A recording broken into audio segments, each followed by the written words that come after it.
Guys, should I get a radon test? Should I get a mold test? What about a meth test? And that's what we're talking about. Welcome to the Utah Real Estate Show podcast, the show where two agents and a lender teach real estate best practices by talking through mistakes we've seen and made. They redid a basement. They fixed the drywall, but they actually left the main water shut off. They left it behind the drywall, so they just like drywall over that. And we were able to find it because of the thermal imagery. Hello and welcome to another episode of the Utah Real Estate Show. I am Tyler Cazier, Utah Real Estate Agent. Jason Christiansen, mortgage lender. Eric Wiss, Utah real estate agent. And we have one of the best home inspectors right here, Alex. What company are you with? I'm with Diamond Perfection Home and Property Inspections. Awesome. All right, and today, if you couldn't guess it with our guests here, we're talking about inspections. Okay, so the inspection, we'll just kick this off. Eric, when do we get an inspection on the house? Well, typically after you go under contract. Typically, not always, but I guess typically. Not always, doesn't have to be. Okay. During your due diligence period, after you go under contract, if you have that negotiated into the contract, you have the ability now to go do an inspection on the property. Does the seller or the buyer do a home inspection? You can do both. I just had a listing where we did a home inspection prior to listing it. Why? Mm-hmm. Why in the world would you do that? Because we wanted to make sure that there weren't any buyers who had any ammo on us. We did a home inspection. We actually did an appraisal too prior to listing it. So don't come at us. Don't come at me, bro. Or if you come at us, we already know. Make your offer based upon that. Yeah, I love that. I love it. And you can say to the buyers, like, hey, here's a copy if you want. Order your own if you want, because they can say that there's bias. Or you paid them to overlook stuff. And I always recommend, like, in the loan disclosure package, it says, for your protection, get a home inspection. I'm going to go over why. And yeah, your dad can do it. What we would see is they would have a pre-listing inspection. That's what we would call it. They bring us in and then print out copies and actually sell it. Instead of having the buyers get a brand new home inspection, they would sell the report for like $50. They would just say, "Hey, this was just done this week. Do you want a copy?" And that we saw that a little bit during the craziness.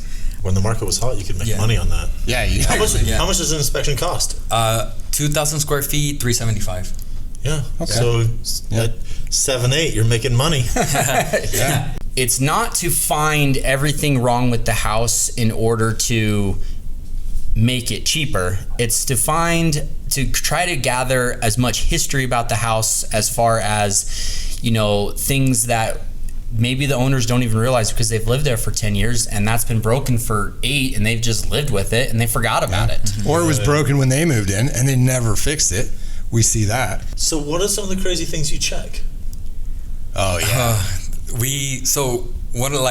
My all-time favorite tool is using the thermal imager. Yeah. Oh, yes. I go crazy about that. I just go around. My partner, Eric, actually, he found they redid a basement. They fixed the drywall, but they actually left the main water shut off. They left it behind the drywall, so they just like drywall over that. And we were able to find it because of the thermal imager. Nice. With the thermal imager, you found the water main. What else are you looking for? I want to know if one of my vents isn't blowing out hot or cold air when I'm running the furnace or the AC. I want to know if there's any leaks coming into the to the house, so I can actually sense any of those temperature drops. Then we probe it with the moisture meter, all that. But first, I just look for temperature drops. What is the most common thing that you find? Tilt brackets on an oven. Every house seemingly everyone just fails. doesn't I have. swear I've not had a single house ever pass that. I'll beat you. Here we go. Downspouts draining right next to the foundation. Always. You're always. Right. That is so true. Yeah. So we just had a house that my partner Edgar inspected, and there was downspouts draining right next to the foundation, and it was actually leaking into the basement. So it's like, wow. Yeah. So it slowly seeping through. Yeah. Usually you don't even see it draining in, but you see it all the time. And just for clarity, 6 feet? Is it 6 feet away? Okay, so 6 feet. I've seen a few of these inspection reports, but it's supposed to be draining 6 feet away, and you can get downspout extensions. Yeah. What's the craziest stuff you find? that you've ever found in a house? Did you ever find a skeleton? Like, please tell me in predator mode. No, you found we a found skeleton on the wall. well, we found not a human skeleton, but we found. I think it was either a cat or a dog, something like that. Somebody just buried it in the wall. Yeah, in a crawl space. Okay. Which is why I love going in there. Like you find anything. Exactly. That's where it's Eric gonna be. doesn't want to go. Exactly. Nope. Okay. All right. And they've been missing Fluffy for 2 years. They had no idea where Fluffy was. Little did they know that Fluffy was still at home, just under the deck. But the craziest thing, I talked about this in one of our other podcast episodes. They were breeding rats in a garage. Like they had like 10, 15 cages of rats. They had about 9 cats following me around the entire inspection. gosh. So they were probably covered in the house. The question I get a lot from from clients when we're doing a home inspection is they get it back and they're going, well, now what do I do? On your basic home inspection report, like you said, 2,000 square foot, 375, like what does that cover? So it technically, like based on our standards of practice, it's just foundation, the 4 major components, which is foundation, attic, roof, plumbing, electrical, HVAC, and some of those are coupled together. But that's what we're supposed to check. Like, do you do sewer scopes? Do you do pool inspections, hot tub inspections? So we do all that. It's just all additional stuff. Those are add-ons. Okay. But we do have them. We do everything in house. You know, the only thing we don't do is pest Okay. Termite pest inspection, rats stuff. Would you ever say it looks like there's termite activity here? Oh yeah. We definitely. So when we see anything like that, we always call it out. We know how to check for it, except we can't do it here in Utah. Okay, that's the main one. Yeah. And so we always refer it out, but we always tell them flat out, hey, you know, you should definitely get a termite inspection. And then if they need a contact, we always provide them with that. But then after we check those the main components in the house, we're able to check for more cosmetic things, you know, like things in the wall or like dirty carpets, messed up floors, things like that. So I've seen home inspections, a few of them, and I try not to. So like, what are the things of the 47 items of interest that come back? Like, what are the things that you say, like, this should be repaired, this should be repaired, this I wouldn't worry about, and why? These are safety items. These things need to be done. This stuff, not so much. Is that more of a personal thing? Is there like an industry standard, or how does that work? There isn't, and it depends. A lot of the times, I'll even ask clients like what type of loan they're getting, because I know FHA will actually like they'll get more strict on stuff. So like, for example, FHA will make a big deal out of peeling paint and loose handrails, improper stair heights, things like that FHA will actually make a bigger fuss about. That is really That's not pretty cool a big deal. that you actually ask and do that. And I check it. Well, yeah, it is, because I've talked to a few home inspectors that have no idea. Well, it's interesting too, because you can say, hey, your stair height, your handrail, like this is over how many inches, 32, 36 something, and you need a handrail here. So you can bring that up, because like there's an inspection that I require, the appraisal inspection, and I get an inspection report. You generally call this the appraisal, and their real concern is, if we foreclose, can we recoup the value? Oh, okay. Not, is this house safe to live here? Yeah. Right. Yeah, it's a different inspection that they do. A lot of times borrowers say, well, I'm not having an inspection, I'm having the appraisal done. I'm like, no, let me explain. Those are not the same. Yeah, there's a reason I require an appraisal and I don't require a home inspection. Yeah. Well, and Eric and I, we find all the time that people come, they get an inspection, and to your credit, you found 285 things, you know, like whatever it is. And there's like 100 pages in this inspection report, right? And then the buyers, universally, they all come to us and they're like going nuts. We're discounting this $200,000, right? Yeah, we're going to take our $200,000. Well, let's hold on for a second. And that's why that question comes up, like, hey, what really matters here? And our line has always been, what is safety?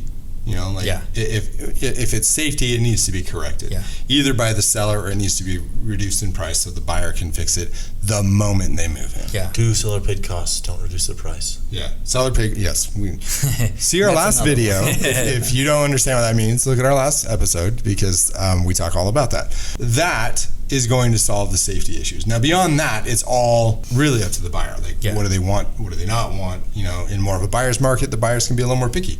In a seller's market, we just say, forget it. Like, you're not getting any changes. Yeah. So don't even bother. Like, this is good to know for when you move in. You're creating a packet to find out, here's the status of this home of when you're buying it. And you can't expect to buy a 1978 home that is 100% perfect. It would be awesome. You bring up a 78 house, but I actually recommend you do inspections on new houses. I actually recommend brand new houses. Because it looks good, it's pretty, but you come in and run a few tests. My buddy, years and years ago, bought a house and his heating bill was off the charts and he always had icicles. And so finally he hired a home inspector to come out and he had no insulation in the attic. Whoa. The home looked perfect, but no insulation in the attic. So they just never put it up there. Just like Jason said, like I'm sure you've done new construction ones where AC system, you know, they're not even hooked up, electrical outlets aren't run. That's the awesomest event that doesn't blow anything. Yeah, exactly. We've found meth in new builds. We've done meth tests in new builds and it came back positive. The levels weren't that. I think it was like a 3.0, something like that. When do you have to be concerned? 1.0 is the action level. But do you see that like in a lot of houses that you're testing? Yeah, so 1 in every like 10 tests that I personally do comes back high in meth. Yeah, that's pretty frequent. Wow. And I didn't used to offer it. Like I didn't used to recommend it in every inspection before I talked to Ann and we went through the whole class with her and everything, and she told me that 1 in 5 houses here in Utah will test positive for meth. And the way that she told me is that, so let's say I'm buying a house, right? And I decide not to do a meth test. But then I outgrow it 3-4 years down the line and the new buyers decide to do a meth test. See, I bought it and it was already contaminated. Meth will linger around for years and years, so it's already contaminated. The new buyers decide to do a meth test and it comes back positive. Now I'm stuck with that. With that remediation. So I didn't test for it during my ownership of it, but now it's being sold, and now a test that cost me $190 or that would have costed me $190 now it just costed me a whole ton more. Yeah. You know, so you're replacing. It is interesting. Like I was in a Radon class, a continuing education class, probably a month ago, and I was like, whoa. I mean, why wouldn't the seller do a radon test and disclose this? And one of the other agents in the room was like, because I don't want to know about it. I don't want to disclose it. I don't want to know. Because if I know, I have to disclose it. It's true. If the radon's high, right? If the meth contamination is high, if there's other problems in the property, which is potentially going to affect the value of the home, the seller is now required to disclose that information to the new buyers. And so, I mean, it cuts both ways. You might know all the things that are wrong with the house. Yep. But the problem is you know all the things that are wrong with the house. And now you may have to disclose some of those things if they would affect the material value of the home. So, well, I kind of wanted to get back to another question that I had. Not all home inspectors are created equal, right? And as agents, like I know some good inspectors and I use them, right? Yeah. But I can't say to my buyers, you're required to use Alex or you're required to use so-and-so. Like we're not allowed to steer people to that direction. How is a buyer supposed to know the difference between a good inspector and one that maybe isn't so good? What are some questions they can ask? I personally would say to break down an inspection for them. And I'm okay with doing that because I welcome questions from new I try to push for a walkthrough every single time. I try to work with their schedule just so that they can be there present and I can answer all their questions, because then So what, you like the buyers there for the home inspection? Not for the inspection, but for the walkthrough. So at the end, take the time to explain. So I would actually thoroughly interview my home inspector and say, okay, so how do you check this? Why do you check this? Things like that. And if they don't have time for you, then they probably don't have time to do the inspection for you. If they don't have time to answer your questions, any other red flags? So cheap is not always best. I don't like cutting my prices.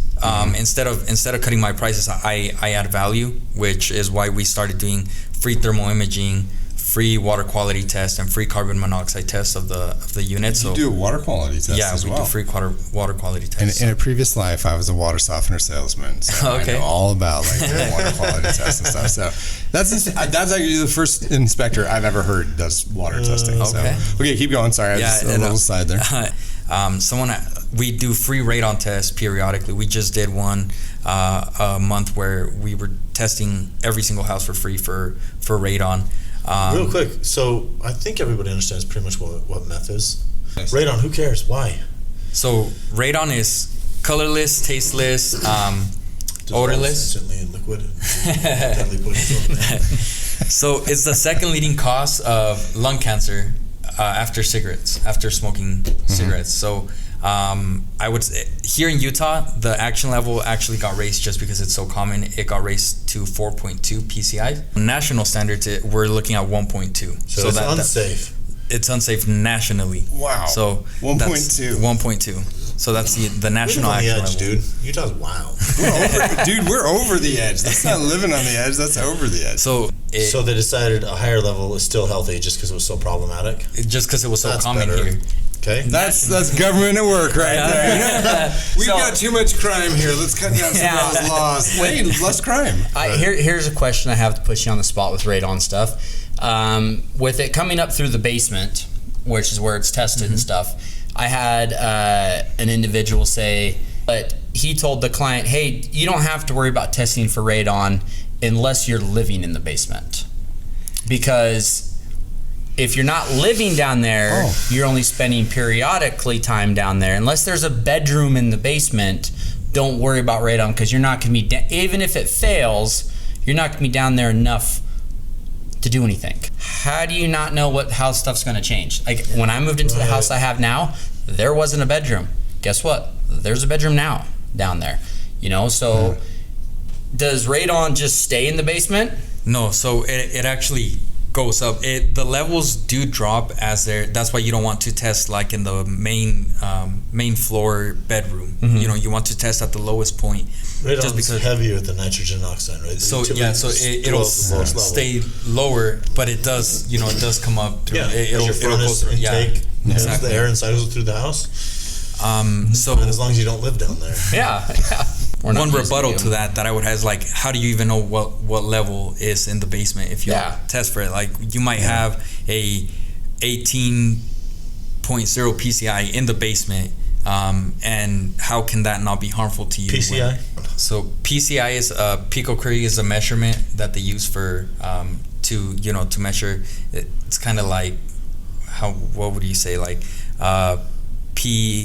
parts per million, parts per million, pounds per square inch. It's a measurement that they use to just for radon. And 4 is 4. Now 4. They raised it up to 4. Yeah, so because that's okay. But if you get something that's like 32 or something, that's your lung cancer city. And it's believe it or not, it fluctuates with the weather. So some rainy days it might go up. There's hot spots. Daybreak is a big one. South Jordan, Magna is a hot spot, just because some of it was used as landfill. So things that were previously used as different landfills are big ones. So this is a radon test. You talked about some of the other add-on tests, which is meth and maybe lead testing in the paint and stuff like that. What other add-on services do you offer when you go out to a home? Do meth testing, lead testing, pool and spa. So there we check for if it's drained out, we check for cracks in the pool, leaks, things like that. Is it at any point if you discover like termites and the roof is blown off and there's rats everywhere and the foundation's cracking, like at some point are you obliged to report to some government authority that this house should be condemned, or is that just meth levels over certain? So I actually don't report it out to the to the health department for meth, the lab will actually do it. Like, hey, this house. Oh, the lab will do it for you. Yeah. So Wasn't me. I didn't touch it. It was the lab. So I like it. Covered everything. Well, I got a question. Oh. What question do you want to ask us? Oh, yeah. yeah. What, as a home inspector, what do you hate that agents do? Or what do you there's no wish that questions, they would do better to help you out or to make the whole process better? through my walkthrough, I like to tell them, this is how you can fix this. If your door rubs on the carpet, take it off.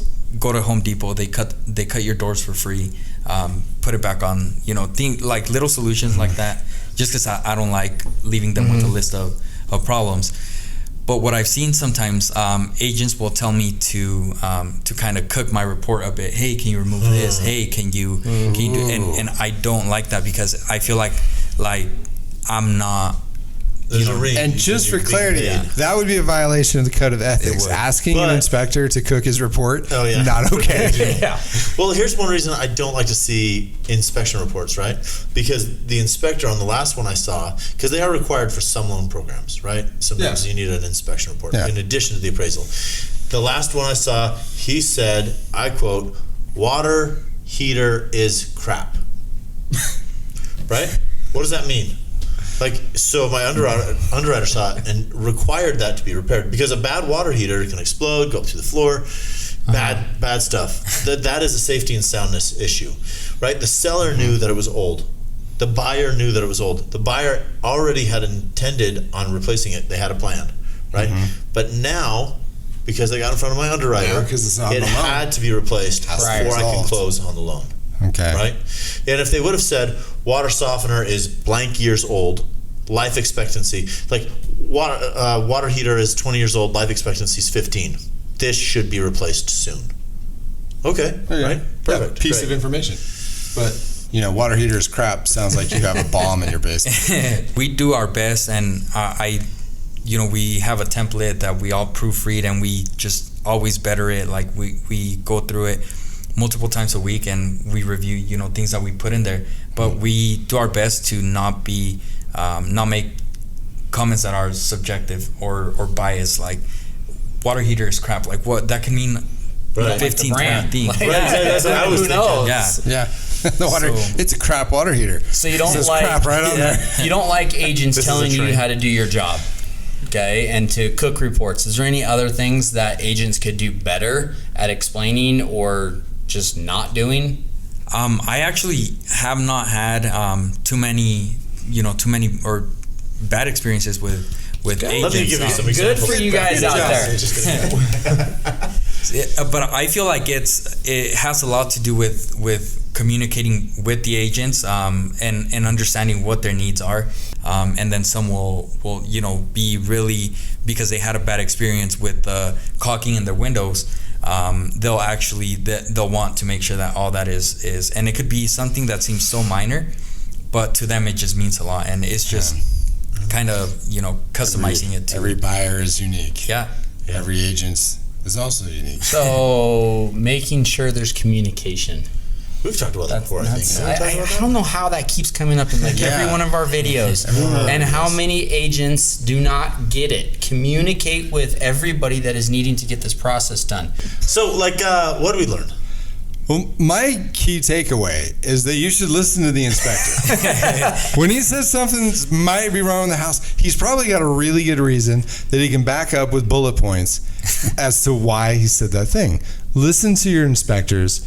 And vet your inspectors, but listen to them when you hire them. Man, I'm going to say the same thing, but also nationally, Radon is 1.2. 1.2.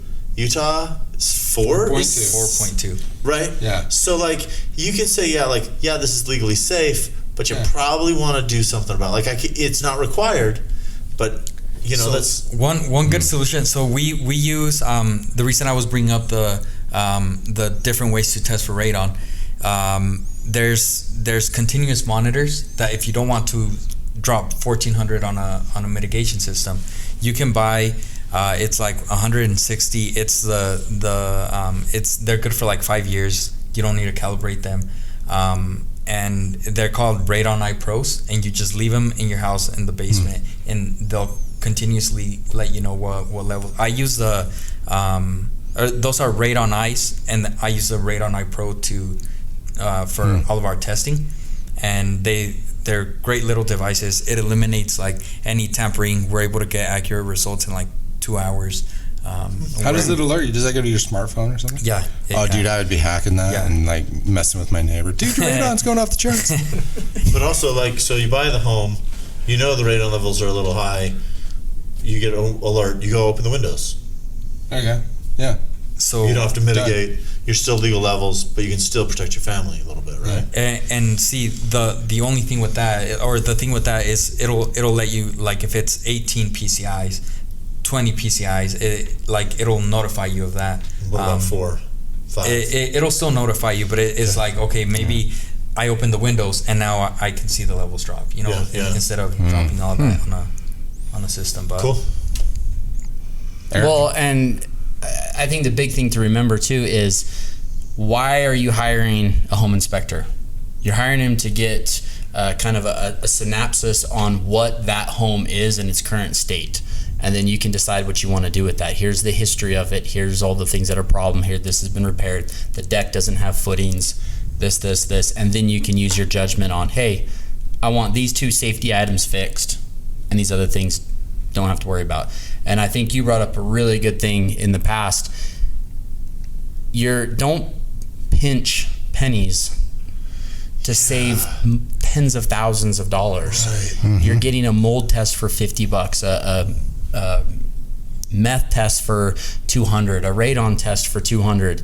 Like, if those things fail, you're in the thousands to tens of thousands to repair. Yeah. Like, what? Like, you're moving your family there on a $700,000 house. Spend the couple $100 to get the proper test done. Yeah. And I mean, right now, even in this market, we see inspectors still charging like $250 for, I haven't seen what kind of reporting or anything like that, but it's like, don't try to win the deal. Just if they're charging that type of price, they're not going to have enough time to even do the proper inspection. Yeah, exactly. Well, awesome. Thanks for coming out. Yeah. It was a great. I learned a lot. Yeah, that was fun. Same here. It's good episode. Really did. Appreciate it. Don't go to Cafe Rio for your extra pico. Go to this guy for your pico curry test for your radon PCI number. What's your PCI number? Like, comment, subscribe.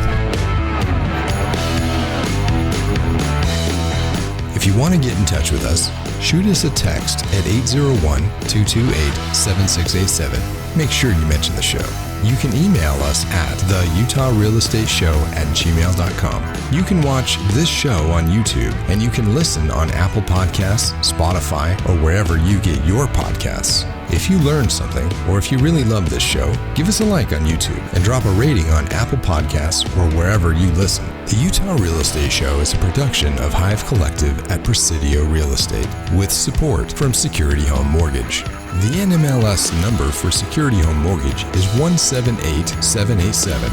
The NMLS number for Jason Christiansen is 240472, Equal Housing Lender. Not only is this not legal or investment advice, but you should definitely talk to a pro before you make any real estate decision. Every situation is different and should be considered in context. Copyright Jason Christiansen, Eric Wist, and Tyler Cazier. All rights reserved. Talk to you next week. No, it's Pili. What is that? Yes, yeah. It's a great Latin word. Yes. Come on, Tyler. Don't hold me to it. We should cut, and I should go look it up. Piliquitos or Piliquantos. Pico galleons. And over the last 15 months, we've traveled to every corner of the United States. I've now been in 57 states. Pico curries. That's right, because it's named after Madam Curry. Pico curry. Pico curries? Yeah, so Pico like Cafe curries. Rio. Irrigate. What is in the pool and spa? Like, yeah, there's a pool and spa in there. Do you ask for like, hey, I need to borrow it for Friday night? Let's go swimming We're for gonna do some a while. Like, I'm going to bring making sure- 12 to 15 of my closest inspectors. and we don't want anybody else here. And maybe some realtors too. Yeah. There you go.